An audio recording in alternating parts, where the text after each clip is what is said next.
professor Samuel Dória, mais uma vez, falando de matemática com vocês. E aí, tudo bem com vocês? Vamos iniciar mais uma aula de matemática. Essa é a nossa primeira aula do segundo semestre, né, depois do recesso que nós tivemos. E aí, pessoal, vocês descansaram muito nesse recesso? Estudaram um pouco, reviram as atividades e até mesmo as unidades temáticas trabalhadas no primeiro semestre? Pois é, chegou a hora de retornarmos os nossos estudos. É importante que vocês estejam com seu material didático à disposição para iniciar a nossa aula. E aí, prontos para iniciarmos mais uma aula de matemática?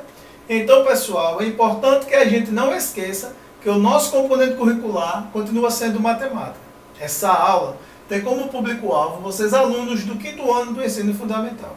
Nessa aula de hoje, a gente vai falar de geometria e, em específico, poliedro. Então, nós vamos falar de poliedros. Então, pessoal, prontos para iniciarmos mais uma aulinha de matemática, dessa vez abordando as habilidades envolvendo geometria? Então, nós precisamos abrir o nosso livro na página 74. Nós vamos falar de poliedros e corpos redondos. Vocês sabem o que significa poliedros? Poli vem de vário, edro vem de faces. Portanto, nós vamos falar de figuras geométricas que têm vários lados, várias faces. Então, pessoal, primeiro nós vamos ver aqui. Rodrigo tem alguns modelos de figuras geométricas planas e não planas. O Rodrigo, ele tem vários modelos de figuras geométricas. Figuras geométricas planas e figuras geométricas não planas. Aí, nós vamos precisar ver as figuras que o Rodrigo tem. Então, o Rodrigo tem um paralelepípedo, Rodrigo tem um cubo, Rodrigo tem um círculo, Rodrigo tem um retângulo, Rodrigo tem um quadrado e Rodrigo tem um cilindro. Ou seja, Rodrigo tem várias figuras. Figuras geométricas, né, que são planas e não planas. O que é que a gente quer saber em relação às figuras que o Rodrigo tem? Primeiro, ele quer saber o seguinte. O Rodrigo quer separar as figuras planas das figuras não planas. Quais figuras ficariam juntas? O Rodrigo, ele quer separar. Ele vai separar as figuras planas e as figuras não planas, ou seja, fazer uma separação, planas e não planas. Quais figuras planas ficariam juntas e quais figuras não planas ficariam juntas? E aí, vamos ver?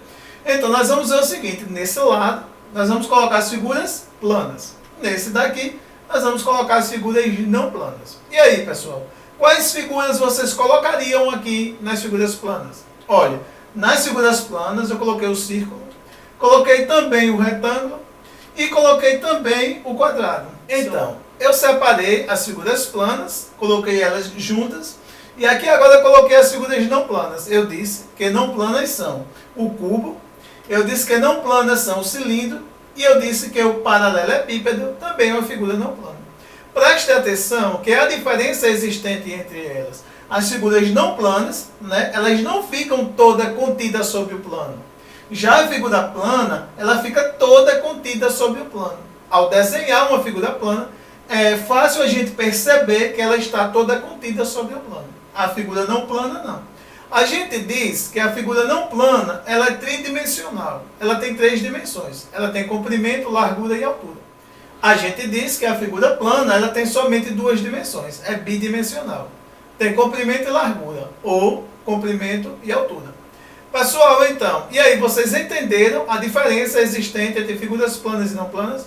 Vocês entenderam que nós separamos aqui as figuras planas e aqui as figuras não planas? É fácil a gente notar que há uma diferença existente entre elas. Então, pessoal, agora nós vamos para a página 79, nós vamos falar de medida de ângulo. Primeiro vamos entender o que é um ângulo. Onde está um ângulo? Como medir um ângulo? É fácil a gente observar a figura de um ângulo e identificar as habilidades que a gente precisa explorar para definir algumas características de um ângulo.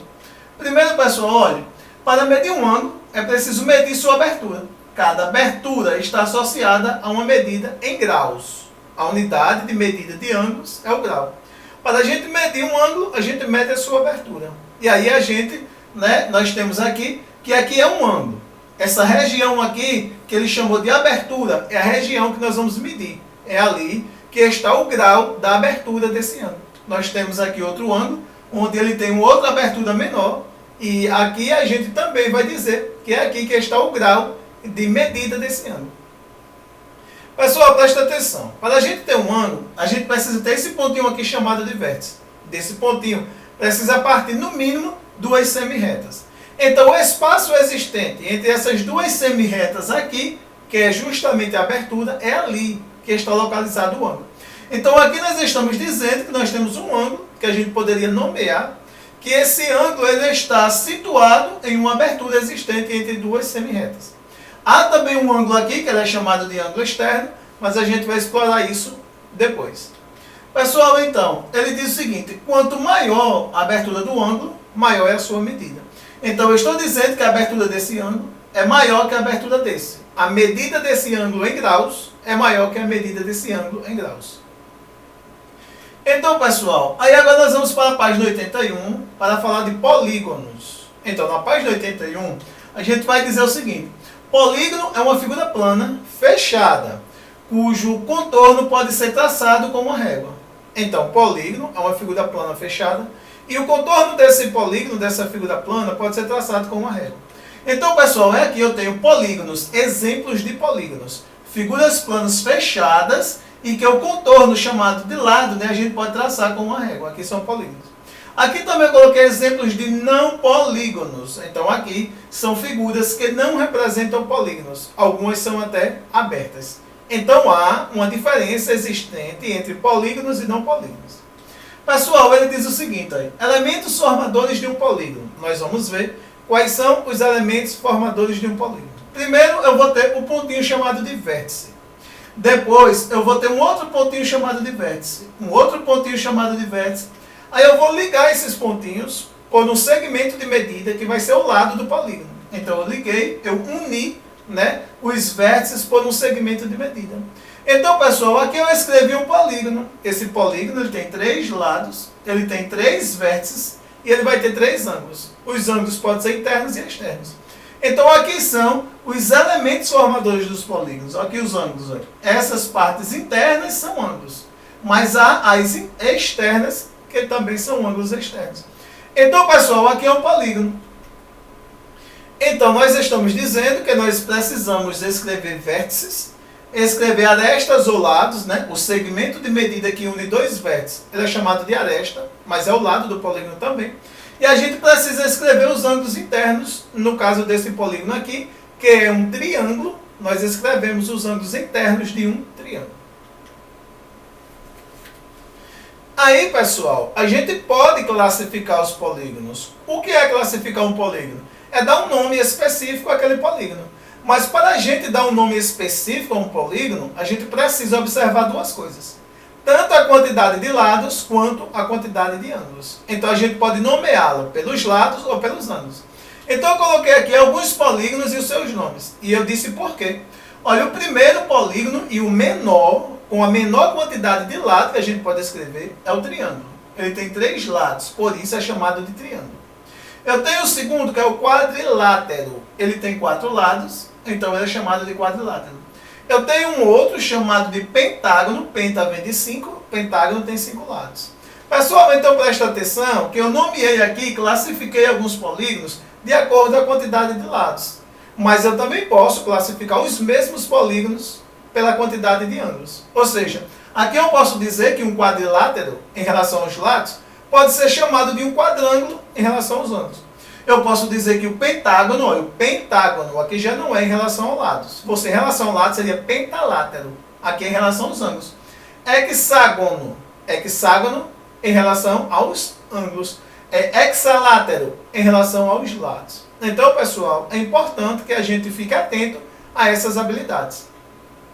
Pessoal, aí agora a gente vai falar. Quando um polígono tem todos os lados e todos os ângulos internos com a mesma medida, ele é regular. Ou seja, a gente vai dizer o que é um polígono regular. Um polígono regular é um polígono que tem todos os lados e todos os ângulos internos com as mesmas medidas. Por exemplo, eu tenho aqui esses polígonos regulares. Um triângulo, ele pode ser regular quando ele tem os 3 lados com medidas iguais e os 3 ângulos internos com medidas iguais. Aí eu digo que ele é um triângulo equilátero, uma especificidade desse triângulo por eles ter essas características. lados iguais e ângulos internos iguais. Então ele é equilátero. Já o quadrado, ele é um quadrilátero que apresenta 4 lados e 4 ângulos internos com medidas iguais. Mas os demais também podem ter pentágono regular, hexágono regular, octógono regular, heptágono regular. Tudo isso eu posso ter, basta eu entender que para ser regular precisa apresentar os lados com medidas iguais e os ângulos internos com medidas iguais. Pessoal, então nossa aulinha de hoje fica por aqui. Falamos de geometria, nós vimos várias habilidades, ângulos, polígonos, né? Nós vimos várias habilidades, figuras que são planas e não planas, ou seja, discutimos muitas habilidades. Espero que vocês tenham aprendido alguma. Um forte abraço e até o próximo encontro.